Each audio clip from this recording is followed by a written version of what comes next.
On a quiet afternoon in Lebanon and Syria, a series of unexpected explosions rocked areas where Hezbollah operatives were known to reside. These explosions weren't caused by airstrikes or bombs, but by something far more sinister: pagers. Hundreds of Hezbollah operatives found themselves under attack by the very devices they had been using to communicate.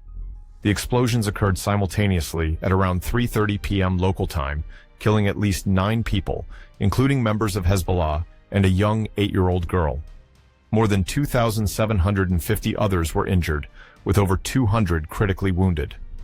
Among the injured was Iran's ambassador to Lebanon, who sustained minor injuries. The damage spread across key Hezbollah strongholds in Beirut's southern suburbs, the Bekaa region in Lebanon, and even Damascus in Syria.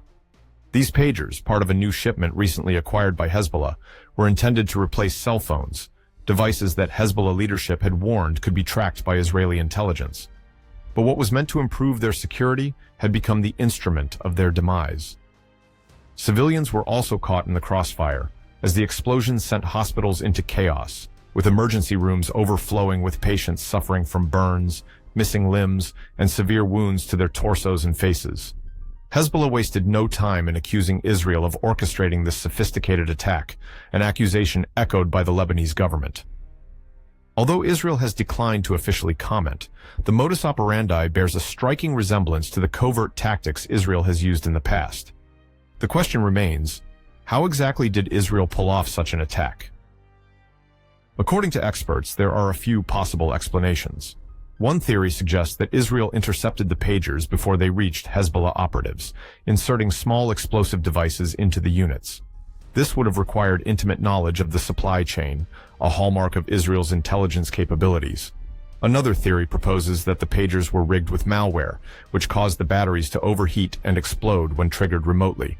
Some of the Hezbollah operatives reported feeling their pagers heat up moments before they exploded, suggesting a remote detonation method. The attack itself was meticulously planned. Analysts noted that the simultaneous explosions were no accident.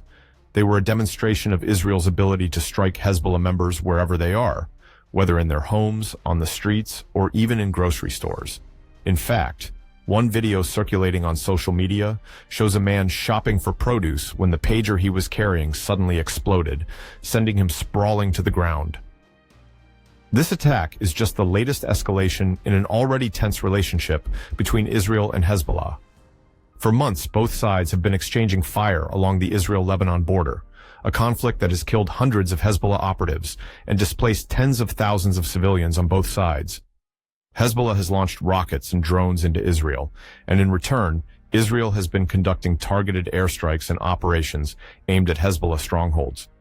But this attack marks a turning point in the conflict. The war is no longer confined to the border. It has infiltrated everyday life in Lebanon and Syria. The precision and scope of the pager explosions send a clear message to Hezbollah's leadership: we can get you anywhere.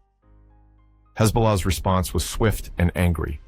The group issued a statement condemning the attack and blaming Israel, vowing that Israel would receive its just punishment. Hezbollah's leader, Hassan Nasrallah, had long warned his operatives to stay away from smartphones, fearing they could be tracked by Israeli intelligence. But the switch to pagers, a move intended to improve security, now seems to have backfired in a devastating way. What makes this attack particularly alarming is its potential to escalate the already fragile situation. Israel's government is under pressure to silence Hezbollah's rocket and drone strikes in the north and return tens of thousands of evacuees to their homes. At the same time, Hezbollah has ramped up its rhetoric, declaring that its forces are at the highest level of readiness to defend Lebanon. Experts agree that this was no random act. It required months, if not years, of planning and intelligence gathering. Michael Horowitz, head of intelligence at Lebanon International, described the attack as sophisticated and suggested that the real message may lie in the fact that Israel had access to the pager's producer. This would imply a level of infiltration that Hezbollah might not have expected. The consequences of this attack will likely ripple throughout the region. Hezbollah, backed by Iran, is a powerful force, one of the best-armed non-state militias in the world. With this attack, Israel has demonstrated not only its intelligence capabilities, but also its willingness to strike Hezbollah deep inside its own territory. The question now is how Hezbollah will respond. This attack also comes at a time when Hezbollah and Israeli forces have been engaging in near-daily clashes, mostly along the Lebanese-Israeli border. Following Hamas's October 7th attack on Israel, Hezbollah quickly joined the fight, aligning itself with Hamas, an ally of both Hezbollah and Iran. As the conflict in Gaza rages on, the likelihood of a broader regional war looms large, especially if Hezbollah follows through on its threats of retaliation. In the midst of this, Lebanon continues to bear the brunt of the violence, its people caught between the Israeli-Hezbollah conflict and the escalating war in Gaza. Hospitals across Lebanon have been overwhelmed by the influx of casualties from the pager explosions, with Lebanon's health minister Firas Abiad calling the situation dire.